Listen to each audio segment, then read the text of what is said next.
All right, what is up, guys? VV back with another video.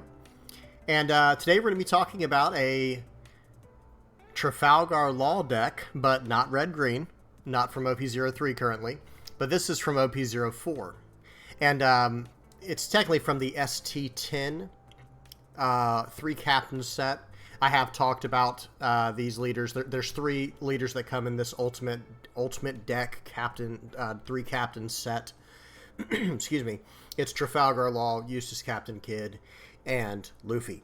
Okay, so today, though, we're going to be talking about a red-purple Trafalgar Law deck that has won a flagship as of very recently at the time we're recording this. I always like to give the date of when I record these, even if I fall behind, so you at least have an idea. Excuse me. I'm recording this on August the 13th, and this was on August the 11th. And just to go backwards to kind of show, this is, it's on I've had people ask me about this website. It's onepiecetopdecks.com. Onepiecetopdecks.com right here. Okay? And when you go to onepiecetopdecks.com, let me just go to the home page. You just go up to the top here and you can look at things. I always just go to the deck list. And then on the top here is the Japan and Asia state of the game. And you can go back in time for OP-03, OP-02, and OP-01, of course. And then at the bottom is the English format. And notice we're always going to be about one set behind them. Okay, so for today's video, we are in OP-04. And we're going to be talking about, I think, some pretty interesting decks coming out. Eventually, I will go over all of them as they come up, because for a while there was we were starting to see these red-purple Luffy decks pop up, as you can see here and here. And maybe we will kind of glance back at these after we look at this Trafalgar Law one to see just how close they are. They're a little different because, okay, so let's go ahead and get into it, right? The Trafalgar Law deck is much more aggro tempo-based, aggro tempo-oriented. So let's go ahead and read this leader's abilities and everything real quick and then see what they're doing in the deck to make this work. Okay, 5,000 power. Activate main once per turn. Dawn -3. Okay, for those who don't know, Dawn -3 means you return 3 Dawn cards in play to your Dawn deck. So in other words, you could not do this on turn 1, or if you have 2 or less Dawn. You cannot do it. You do have to return at least 3 Dawn. Well, you need to return exactly 3. Okay. What does it do? Place up to one of your opponent's characters with 3,000 power or less at the bottom of the owner's deck. You're not bouncing it to their hand. You're putting it to the bottom of the deck. And it doesn't stop there. And play up to one character card with a cost of 4 or less from your hand. And this is a 4-life leader, very, very standard. This is a very standard, how do you say it, leader card for dual color. Typically speaking, most leaders that are dual colored are 5,000 power with 4 life. And that's kind of seen as the way that Bandai or whoever balances the game. Okay, and we do see some exceptions that I've talked about before and we'll talk about later, but this leader is very much on par for the standard stats for a leader. Now this ability, though, this is a 2-for-1 every time, right? You're returning 3 Dawn at activate main speed, which means you don't have to do it while attacking. You could activate it at any time in the turn, on your turn, that is. Once per turn, activate main, return 3 Dawn cards to bottom deck one of their characters, and then you play a cost 4 or less from your hand. Okay, that's potentially very powerful just reading it. You didn't even have to see a tournament result. But the tournament result does speak for itself. First place at a flagship. Okay, so let's go ahead and look through some of these cards. Some we'll skip over. Like, we don't need to read Otama, but obviously Otama is perfect for what we're doing, right? We'll look at it anyway. It's a 2,000 counter, just right away. That's a good thing. And then give one of your opponent's characters minus 2,000 power during this turn. So with Otama, for a 1 Dawn investment, your Trafalgar Law is now hitting 5,000 power characters and less. And with Gordon, same idea, but now 6,000 power characters. And remember, the thing that's extremely powerful about this ability is you're bottom decking the character. You're not destroying it. So, excuse me. For example, there are cards in the game that have a lot of protection from destruction, from being KO'd, like Borsalino and Fukuro. Well, guess what? With Gordon, if you were to minus 3,000 their Borsalino and then use Trafalgar Law's ability, that would be 6,000 power or less, and you'd be able to bottom deck their Borsalino. That is, of course, very powerful. And Fukuro, the other very strong anti-KO blocker in the black cards, he is 3,000 power. So Trafalgar Law can just completely bypass him for the most part. And on top of that, there are other cards like Marco that are very sticky cards. So again, here's that 5,000 power. So with Otama and Trafalgar Law's ability, we're able to bottom deck Marco's. And with Gordon's ability, we're able to bottom deck the other Marco, the 5-cost Marco, of course. Just incredible. Just very, very powerful. Okay, so that's just the first row we're on. And let's look at one more card here. 4-cost, 5,000 power Brook, 1,000 counter. This card. So what are the things we're going to be looking for, right? First of all, we're going to be looking at ways to reduce power to remove our opponent's characters from the battlefield, right? But the other thing is we want to look for cards that are 4 and less cost for us to cheat into play with this ability. Now, real quick, what I want to mention is, for those who don't know, unless something has changed, someone correct me if I'm wrong, you can choose one of these abilities and not the other if you wish. So in other words, if you don't have a 4-cost card in hand, you can still do the Dawn -3 to bottom deck your opponent's character that's 3,000 power or less. Or vice versa, if your opponent doesn't have a character on the board that's 3,000 or less, or no character at all, you could still cheat a 4-cost into play, a 4-cost or less into play with this ability. Just want to get that out of the way. Okay, so where were we? So with Brook. So Otama, Brook, and Gordon, these are all 4-ups. You see this, they're all 4-cost. This card is obviously, these cards are extremely powerful for what we're doing. These are all cost reduction. Dawn ×1, a 1 Dawn investment is allowing us to give, first of all, 2 of their characters minus 2,000 power during this turn, so it's going to be easier to get around them if they're blockers. And second of all, it's going to turn on our leader's ability. So very good synergy there right away. Vista, okay, yeah, since we're trying to lower everyone's power, why wouldn't we run Vista?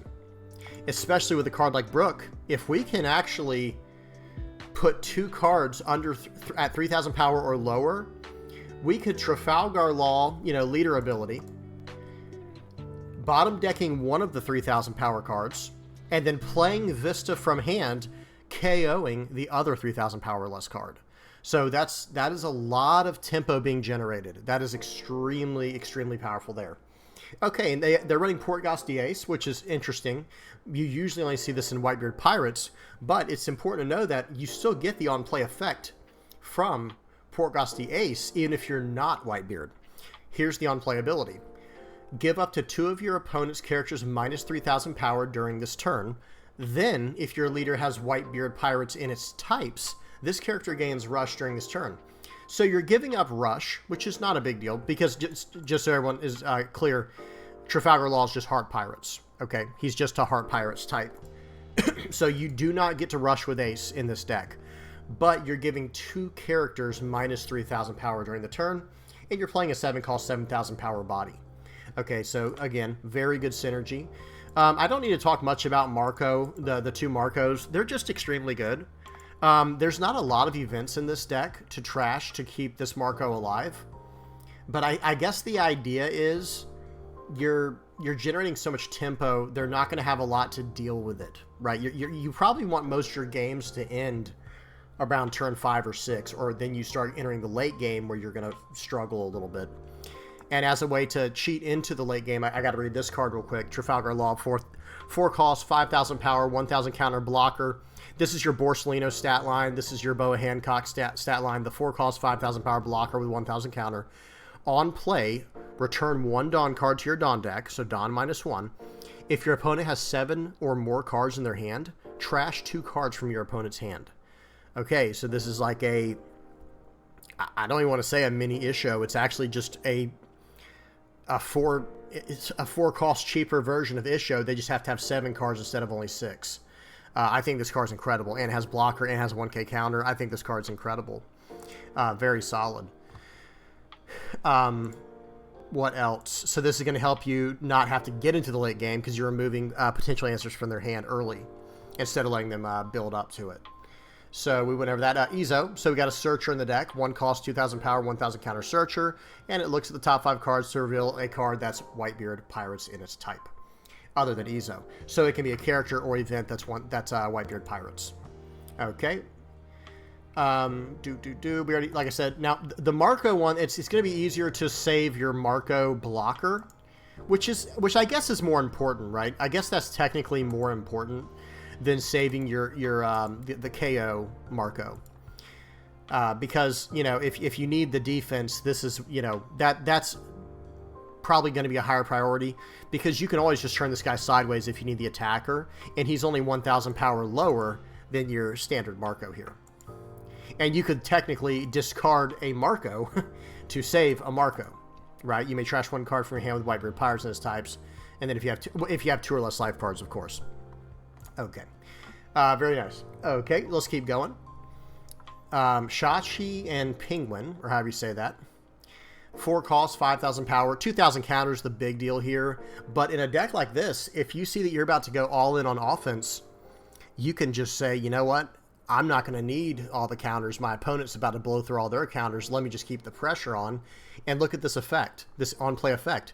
If you have 3 or less Dawn cards on your field, add up to 2 Dawn cards from your Dawn deck and rest them. So getting this on turn 1 or getting this down to like turn 2, with your leader's ability, like cheating him in with your leader's ability, is going to allow you to get the Dawn back and generate more tempo.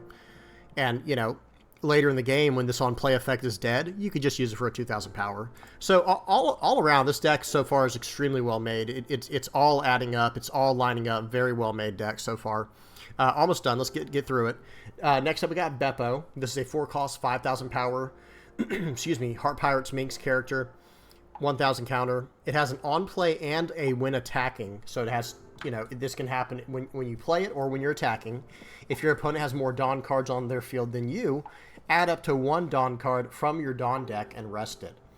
So remember, generally speaking, this will always work, right? Generally speaking, this is always going to be the case unless it's like a mirror match or something, because your main activate is Dawn -3. And I remember when I was first reviewing this card, I thought, okay, you're probably going to want to activate this around turn 4 or 5 so you don't fall too far behind on Dawn. But no, with what they're doing, from what I've seen, they are just blitzing their opponents down and getting the upper hand, like on board control, by just bottom decking anything they play. Excuse me. And then they're just trying to win before turn 5, 6, 7 and just close it out. Yeah, and that's about it. I think so. Radical Beam, everyone knows what this does. It's a 1 cost 2,000 counter, but if you have 2 or less life cards, it's a 2,000 power counter. Or, excuse me, a 4,000 power counter. And remember, you only start with 4 life, and you're going to take life pretty much freely up until you're at 2 life, because you want to turn on your Radical Beam, and you want to turn on your Marco's anti-KO ability.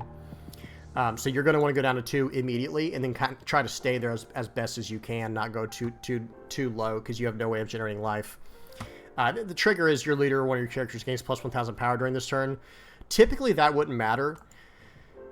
But in some of the lists I've seen, not in this list, but in some of the lists that I've seen, you're seeing the Eustace Kids and the Edward Newgate that is buffing your leader's life, or excuse me, power by 1 in 2,000, which is extremely good. So if you get a Radical Beam trigger and you get another 1,000, it makes it that much harder to crack. But anyway, it's mainly going to be used for its counter ability, of course. Okay, and then we have 1 cost, Whitebeard Pirates event. Look at 5 cards from the top of your deck, reveal up to 1 card with Whitebeard Pirates in its types, and add it to your hand, then place the rest of the bottom of your deck in any order, trigger, activate the main. So just 2 more little searchers. He only runs 2 of those, 2 more searchers. So he's got the 4 Ezos, 2 Whitebeard Pirates, and 4 Radical Beams. Yeah, it seems like just a super hyper-aggressive deck that tries to KO every single character that's on the board and just move on from there. Very solid. Well, definitely tell me what you guys think about this list. A lot of people have been leaning towards Luffy, which we're going to look at 2 of those decks real quick. and kind of see the similarities, because they're actually very different. They're not very similar. Even though I will say this, we don't know how all these decks are going to shape up just yet. We're just seeing the first decks that are coming out for each one of these. Now, this is a 32 card tournament for Luffy, and you see almost no cards are the same outside of, Radical Beam, of course. Trafalgar Law is just gonna. I think this Trafalgar Law card is just gonna be incredible. And of course Marco. This deck doesn't even run the blocker Marco; it just runs the 5-cost Marco. Interesting, but it's running the Searcher Nami, some Sanji 2K counters, Basil Hawkins, the 4-cost 2K that ramps a Dawn, trigger play the card. 4 Edward Newgate and 3 Captain Kidd. This is the card I was talking about earlier. On play and when attacking, you can return 1 Dawn card, and up to one of your leaders gains plus 1,000 power until the start of your next turn. So it acts just like Newgate does, where you'll have, like, Newgate gets plus 2,000 power until your next turn. This card, Eustace Kidd, is 1,000 power to your next turn. So, and there's going to be times where you're going to be able to curve out. You'll go Eustace Captain Kidd, and then Edward Newgate. So I'm plus 3,000 for the turn. That puts that puts Luffy at 9,000 base power. Good luck swinging through that, right? Very, very powerful. And it looks like this deck is just trying to get to the late game as fast as possible. It's even running the All-Star Calamities here. Draw 1 card, then add 1 Dawn card from your Dawn deck, set it as active, and activate the main effect on the trigger. So just a great ramp ability. This is running Fire Doll. Your leader gains plus 4,000 power during this turn. And then the trigger is really insane. Up to one of your opponent's leaders or characters gains minus 10,000 power during this turn. So that's, you're able to KO. You're going to be able to KO stuff with like a Nami at that point. Anything. Basil Hawkins, you name it. One jet pistol. That's interesting. It's running 2 Fire Fists to clean up some of the nuisance on the board against like Laws or Eustace Kids who are trying to fill up the board. It cleans up some of that. All the little blockers and little searchers. For those who don't know, it KOs a 5,000 and a 4,000, and comboing that with things like Otama, you can get all kinds of stuff with that. Diable Jambe, just a nice way to make your Straw Hat crew member or type unblockable, right? They cannot activate block against this character, and it has trigger KO one of your opponent's characters with a cost of 3 or less with blocker. But the main thing is giving one of your guys unblockable. And who all can it hit in this deck?